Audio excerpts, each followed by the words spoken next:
Hello फिजिसिस्ट्स, दुनिया भर से इस YouTube चैनल को देखने वाले सभी विज्ञान प्रेमियों का एक बहुत ही जोश भरे अंदाज में स्वागत है। बिल्कुल, सभी को एक बहुत वार्म वेलकम।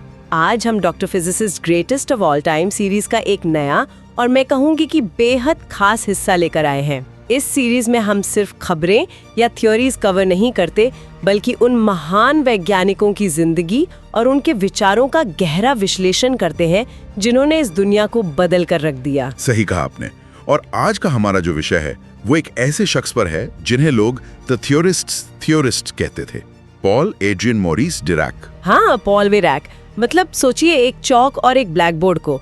एक आम इंसान के लिए ये दोनों सिर्फ लिखने के टूल्स हैं, पर क्या हो अगर कोई इंसान सिर्फ इन्हीं दो चीजों का इस्तेमाल करके एक ऐसी खोज कर दे जो इस पूरे यूनिवर्स का आकार दुगना कर दे।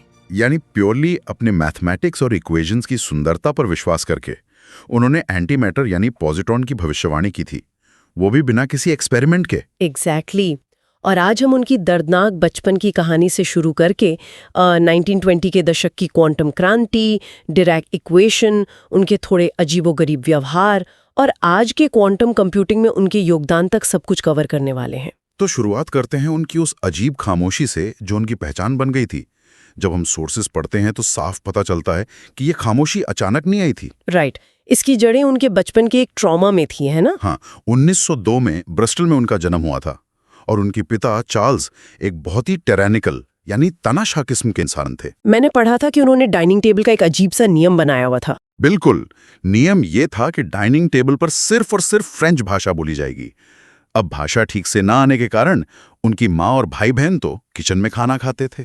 ओह, तो डिराक को अकेले अपने पिता के साथ बैठना पड़ता था। एक छोटे बच्चे के लिए ये कितना अजीब रहा होगा। बहुत स्ट्रेस वाला था, क्योंकि अगर फ्रेंच बोलने में एक भी ग्रामेटिकल गलती होती तो उन्हें सिवियरली पनिश किया जाता था। इस स्ट्रेस की वजह से नन्हे डिरैक को खाना खाते वक्त उल्टी यानी वॉमिटिंग तक हो जाती थी। बाप रे। तो फिर उन्होंने इस टॉर्चर से बचने का क्या तरीका निकाला? उन्होंने बोलना ही बहुत कम कर दिया। उन्हें लगा कि अगर मैं बोलूंगा ही नहीं तो गलती होगी नहीं और सजा नहीं मिलेगी। यही आगे चलकर उनकी जिंदगी भर की पैथोलॉजिकल रेटिसेंस मतलब लगातार खामोशी बन गई। ये एक तरह से उनके दिमाग का डिफेंस मैकेनिज्म था। पर मैंने सुना है कि उनके भाई की डेथ के बाद भी उनका रिएक्शन बहुत अनयूजुअल था। हाँ, उनके भाई फेलिक्स ने बाद में डिप्रेशन में आकर सुसाइड कर लिया था। किसी भी आम इंसान के लिए ये इमोशनली डिवास्टेटिंग होता, पर डिराक ने इसे बिल्कुल एक क्लिनिकल डेटा की तरह प्रोसेस किया। वेट, क्लिनिकल डेटा की तरह मतलब? उन्होंने अपनी डायरी में लिखा, मुझे अब पता चला कि माँ बाप अपने बच्चों की फिक्र करते हैं। मुझे याद रखना चाहिए कि कभी सुसाइड ना करूं। ओह वाओ, ये बहुत ही डिस्टर्बिंग और फैसिनेटिंग एक साथ है। यहाँ जो बात हैरान करने वाली है वो ये है कि इस ट्रॉमा और शायद अनडायग्नोज्ड ऑटिज्म ने उन्हें इंसानी जज्बातों की इस इलॉजिकल दुनिया से दूर कर दिया। उन्होंने मैथमेटिक्स की फ्लॉलेस और त्रुटिहीन दुनिया में शरण ले ली। ठीक है, आइए इसे थोड़ा खोलकर समझते हैं। उनका दिमाग एक ऐसे कंप्यूटर प्रोग्राम की तरह बन गया था जो सिंटैक्स एरर से बचने के लिए सिर्फ उतना ही आउटपुट देता था जितना एब्सोल्युटली जरूरी और परफेक्ट हो। सही एग्जाम्पल दिया आपने। और बचपन की इस परफेक्शनिस्ट आदत ने ही उन्हें 1920s के फिजिक्स के सबसे बड़े संकट को सुलझाने में मदद की। 1920s का दौर, जब क्लासिकल मैकेनिक्स एटम के लेवल पर पूरी तरह फेल हो रहा था, वहां क्वांटम बैटलफील्ड बना हुआ था, राइट? एकदम।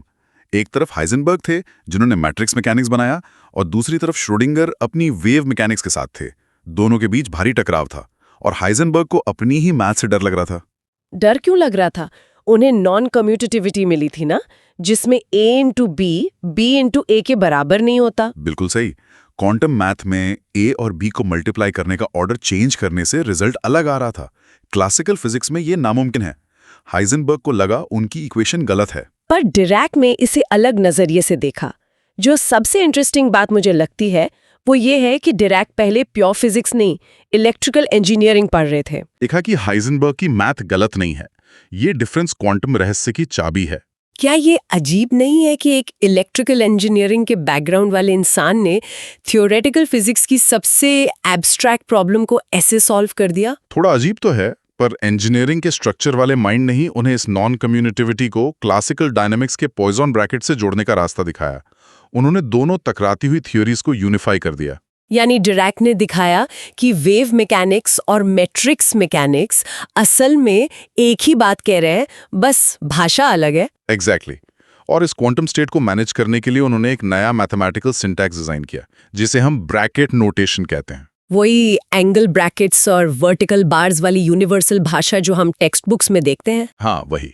और फिर आता है 1927 का फेमस सॉल्वे कॉन्फ्रेंस, जहां आइंस्टाइन और बोर आपस में लंबा डिबेट कर रहे थे। और वहां डिरैक बिल्कुल चुप बैठे थे, क्योंकि उन्हें शब्दों से नहीं सिर्फ मैथ से मतलब था। उनके लिए शब्दों में फिलॉसफी बेकार थी। यूनिफिकेशन के बाद एक और बहुत बड़ी प्रॉब्लम बची थी जिसने उन्हें मैथ के उस खूबसूरत रास्ते पर आगे बढ़ाया। आप श्रोडिंगर की वेव इक्वेशन वाली प्रॉब्लम की बात कर रहे हैं ना, जो स्लो इलेक्ट्रॉन्स के लिए तो ठीक थी, पर स्पीड ऑफ लाइट पर आते ही फेल हो जाती थी। बिल्कुल, स्पेशल रिलेटिविटी और क्वांटम मैकेनिक्स मैच नहीं कर रहे थे। तो 1928 में डिरैक ने रिलेटिविटी और क्वांटम मैकेनिक्स को मिलाकर डिरैक इक्वेशन बनाई। ठीक है, आइए इस मैथ को सिंपल करते हैं। रिलेटिविटी में एनर्जी और मोमेंटम स्क्वायर्स में होते हैं, पर क्वांटम मैकेनिक्स को लीनियर इक्वेशन चाहिए थी, तो बिना स्क्वायर के काम कैसे चलेगा? यही डिराक का जीनियस था। अगर वो ऑर्डिनरी नंबर्स यूज करते तो क्रॉस टर्म्स आते जो इक्वेशंस को खराब कर देते। उन्होंने इसके हल के लिए ऑर्डिनरी नंबर्स की जगह 4x4 मैट्रिसेस का इस्तेमाल किया जो आपस में एंटी कम्यूट करते थे। अच्छा। और इन मैट्रिसेस के यूज से क्रॉस टर्म्स कैंसिल आउट हो गए। हाँ। और इस मैथमेटिकल सुंदरता का नतीजा ये हुआ कि इलेक्ट्रॉन का जो स्पिन होता है वो ऑटोमेटिकली इक्वेशन से निकलकर सामने आ गया। उन्हें अलग से स्पिन डालना नहीं पड़ा। Oh wow! पर हर खूबसूरत चीज के साथ एक प्रॉब्लम आती है। जब आप x का स्क्वायर रूट निकालते हैं तो आपको +2 के साथ -2 भी मिलता है। डिरैक की इक्वेशन ने भी कुछ ऐसा ही किया ना? सही पकड़ा आपने। उनकी इक्वेशन ने नेगेटिव एनर्जी के सॉल्यूशंस दे दिए। अब क्लासिकल फिजिक्स में इसका कोई मतलब नहीं था। एक मूविंग पार्टिकल की एनर्जी नेगेटिव कैसे हो सकती है? राइट। बाकी फिजिसिस्ट तो इसे मैथ की गलती मानकर छोड़ देते। बाकी लोगों ने छोड़ भी दिया, पर डिराक को अपने मैथ्स की सुंदरता पर पूरा एब्सोल्यूट विश्वास था। अगर इक्वेशन कह रही है कि नेगेटिव एनर्जी है तो वो एग्जिस्ट जरूर करती है। यहाँ बात सच में बहुत दिलचस्प हो जाती है। उन्होंने होल थियोरी, जिसे डिरैक सी भी कहा जाता है, उसका आइडिया दिया। हाँ, आइए इसे समझते हैं। उन्होंने कहा कि एक ऐसी इन्फिनिट अनसीन ओशन है जो कंप्लीटली नेगेटिव एनर्जी इलेक्ट्रॉन से भरी हुई है। इसको एक आसान एनालॉजी से समझते हैं, जैसे एक बिल्कुल शांत समुंदर हो।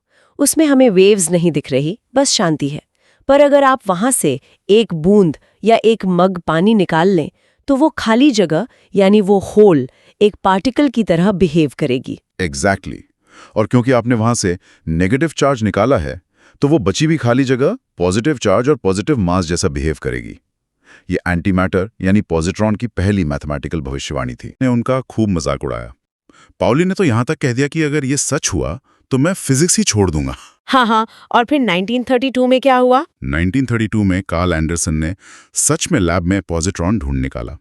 अगर हम इसे बड़ी पिक्चर से जोड़ें तो हिस्ट्री में पहली बार किसी इंसान ने सिर्फ इक्वेशंस के भरोसे ऐसी चीज ढूंढी जो पहले कभी किसी ने नहीं देखी थी। एकदम माइंड ब्लोइंग बात है ये। पर जिस इंसान ने यूनिवर्स के सबसे बड़े राज इतनी इजीली मैथ से खोल दिए, वो आम इंसानों की छोटी छोटी बातों को कैसे समझता था? वो उनके लिए काफी मुश्किल था। कैम्ब्रिज में उनके दोस्तों ने एक नया यूनिट बनाया था जिसका नाम रखा था अ डिरैक। इसका मतलब था 1 वर्ड पर आवर। 1 घंटे में 1 शब्द। उनके लिटरलिज्म के किस्से तो पूरे कैंपस में फेमस थे, जैसे वो भेड़ों वाला किस्सा। हाँ, सफर के दौरान किसी ने बाहर देखकर कहा कि लगता है इन भेड़ों के बाल काटे गए हैं। डिराक ने खिड़की से बाहर बहुत गौर से देखा और बोले कि कम से कम इस तरफ से तो उनके बाल काटे गए हैं। बिना एब्सोल्यूट सर्टेनिटी के वो कोई बात नहीं मानते थे। और एक लेक्चर में जब एक स्टूडेंट ने कहा कि मुझे इक्वेशन समझ नहीं आई तो डिराक बिल्कुल चुप खड़े रहे, क्योंकि उनके हिसाब से स्टूडेंट ने एक स्टेटमेंट दिया था, कोई सवाल थोड़ी पूछा था जिसका जवाब वो दें। हाँ, फाइमन से भी जब वो मिले थे, जिनकी थियोरी पूरी तरह इंट्यूशन पर बेस्ड थी, तो डिराक ने सिर्फ इतना पूछा, do you have an equation? और 1933 में जब उन्हें नोबेल प्राइज मिला तो वो फेम से इतना ज्यादा नफरत करते थे कि उसे रिफ्यूज करना चाहते थे। तो उन्हें मनाया किसने? रदरफोर्ड ने। उन्होंने समझाया कि देखो, अगर तुम रिफ्यूज करोगे तो प्रेस तुम्हें और ज्यादा तंग करेगी और पब्लिसिटी डबल हो जाएगी। ये लॉजिकली उन्हें ठीक लगा और वो मान गए। यहाँ मैं सच में हंसना चाहती हूँ और आपसे पूछना चाहती हूँ, उनकी वाइफ मांची, जो यूजीन विग्नर की बहन थी, वो तो उनकी बिल्कुल एंटी पार्टिकल थी ना, बहुत बोलने वाली और इमोशनल। तो क्या डिरैक में एम्पैथी की बिल्कुल कमी थी? एम्पैथी की कमी नहीं थी, उनका एम्पैथी एक्सप्रेस करने का तरीका अलग था। मांशी उन्हें इमोशनल लेटर्स लिखती थी और डिरैक उनका जवाब नंबर्स और टेबल्स बनाकर लॉजिकली देते थे। ओह वाओ, बुलेट पॉइंट्स में इमोशनल रिप्लाईज। हाँ, पॉइंट 1, पॉइंट 2 करके। उनका नॉर्मल साइड भी था वैसे, गार्डनिंग करना, बच्चों को मैथ सिखाना। उन्होंने अपनी कैट्स के लिए दरवाजे में एक फ्लैप बनाया था और उसके लिए बाकायदा कैट्स के विस्कर्स नापकर होल डिजाइन किया था कि एग्जैक्ट साइज का बने। हर जगह मैथ और प्रिसिजन। मुझे याद आ रहा है एक और किस्सा, फिजिसिस्ट एरन फेस्ट का, जहां उनकी अलग तरह की एम्पैथी दिखी थी। बिल्कुल। एरन फेस्ट सीवियर डिप्रेशन में थे जब वो एक मीटिंग में रोते हुए बोले कि मे बी अब उनमें फिजिक्स के काबिल नहीं बचे, तो सब उन्हें झूठी तसल्ली देने लगे। पर डिरैक ने क्या किया? डिरैक ने उनके लफ्ज मे बी को लॉजिकली प्रोसेस किया। उन्हें पता था अभी कुछ ठीक नहीं किया जा सकता, तो वो बिना कुछ ज्यादा बोले चुपचाप एरन फेस्ट को एक टैक्सी तक सेफली छोड़कर आए। यानी एक्शन में केयर थी, शब्दों में नहीं। तो एक अजीब इंसान की प्योर इक्वेशंस आज हमारी मॉडर्न टेक्नोलॉजी का आधार कैसे बन गई हैं, इस पर थोड़ी बात करते हैं। उनकी विचारधारा और फिलॉसफी क्या थी आखिर? उनकी फिलॉसफी का कोर मैथ्स की ब्यूटी थी। सोलवे कॉन्फ्रेंस में उन्होंने पहले तो रिलीजन को ओपियम कह दिया था, जिस पर पाउली ने मजाक बनाया कि there is no god and Dirac is his prophet. पर बाद में उनके विचार बदल गए थे ना इस बारे में। हाँ, बाद में उनका मानना हो गया था कि God is a mathematician of a very high order. उनके टूमस्टोन पर भी यही लिखा है, because God made it that way. उनके लिए मैथमेटिकल ब्यूटी किसी एक्सपेरिमेंट से ज्यादा जरूरी थी। शायद इसीलिए वो रीनॉर्मलाइजेशन से इतनी नफरत करते थे, है ना? रीनॉर्मलाइजेशन में इन्फिनिटीज को इक्वेशन से मैन्युअल तरीके से हटाया जाता था, जिसे डिरैक मैथ के हिसाब से अगली मानते थे। उनके स्ट्रिक्ट रूल सिर्फ फिजिक्स तक सीमित नहीं थे। राइट, जैसे WWI के टाइम उन्होंने गैस सेंट्रीफ्यूज के लिए मैथमेटिकल इक्वेशंस बनाई थी। हाँ, जिसने यूरेनियम एनरिचमेंट में बहुत बड़ी मदद की। पर जैसे ही उन्हें समझ आया कि इसका एंड गोल एटम बॉम्ब बनाना है, वो इस जियोपॉलिटिक्स से बिल्कुल अलग हो गए। वो प्योर पैसिफिस्ट बन गए थे और बाद में फ्लोरिडा शिफ्ट हो गए। वहां फ्लोरिडा स्टेट यूनिवर्सिटी में उन्होंने लार्ज नंबर्स हाइपोथेसिस का जिक्र किया, जहां डिरैक ने सोचा था कि ग्रेविटी समय के साथ धीरे धीरे कमजोर होती जाती है। भले ही यह हाइपोथेसिस पूरी तरह प्रूव नहीं हुई, पर इसने कॉस्मोलॉजी में एंथ्रोपिक प्रिंसिपल और नई बहस को जन्म दे दिया। लेकिन आज के टाइम में उनका सबसे बड़ा असर कहाँ दिखता है? आज हम ग्राफीन और टोपोलॉजिकल इंसुलेटर्स को देखते हैं, जिन्हें एक्चुअली डायरेक्ट मटेरियल्स कहा जाता है। इनमें इलेक्ट्रॉन्स लाइट की स्पीड से चलते हैं बिना हीट पैदा किए। और स्पिनट्रॉनिक्स, जो इलेक्ट्रॉन के स्पिन का यूज करता है, जिससे आज के एडवांस चिप्स बनते हैं। और क्वांटम कंप्यूटिंग में भी तो उनका कंट्रीब्यूशन है। बिल्कुल, मायोजोरा फर्मियॉन्स, जो ऐसी पार्टिकल्स हैं जो अपने खुद के एंटी पार्टिकल होते हैं, जिनका इस्तेमाल fault tolerant topological quantum computers बनाने में हो रहा है, वो सीधा उन्हीं की इक्वेशंस का नतीजा है। तो इस सब का आखिर क्या मतलब है? आज के एडवांस्ड सुपर कंप्यूटर्स और जीरो एनर्जी चिप्स असल में उसी व्यक्ति के इक्वेशंस पर चलते हैं जो अकेले बैठकर फायरप्लेस की आग को देखते हुए चुपचाप मैथ लिखता था। डिरैक ने अपनी बचपन की उस दर्दनाक खामोशी और अकेलेपन को यूनिवर्स की सबसे खूबसूरत भाषा यानी मैथमेटिक्स में बदल दिया। उन्होंने बॉम्ब्स नहीं बनाए, प्रेस से हमेशा दूर भागे और लाइफ में तभी बोले जब उनके पास एकदम सच और मैथमेटिकली परफेक्ट बात थी। वो एक ऐसी आवाज थी जो तभी बोलते थे जब यूनिवर्स का ट्रूथ उनके मैथ में दिखता था। सुनने और इस चैनल को देखने वालों के सोचने के लिए मैं एक आखिरी सवाल छोड़कर जाना चाहती हूँ।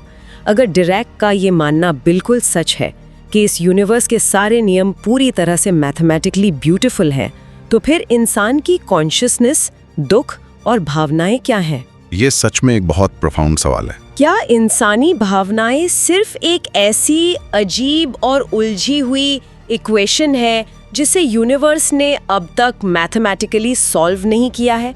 ठीक वैसे ही जैसे डिरैक को इंसानी जज्बात समझने में मुश्किल होती थी। मुझे लगता है इस विचार पर सभी को खुद सोच विचार करना चाहिए और अपनी खोज जारी रखनी चाहिए। Doctor physicists greatest of all time series के इस वीडियो को जरूर लाइक करें, हमारे चैनल को सब्सक्राइब करें और अपने फेलो फिजिसिस्ट्स और दोस्तों के साथ इसे शेयर करना ना भूलें, क्योंकि विज्ञान की सबसे बड़ी खोज वहाँ होती है जहाँ हम सही सवाल पूछते हैं। Keep questioning.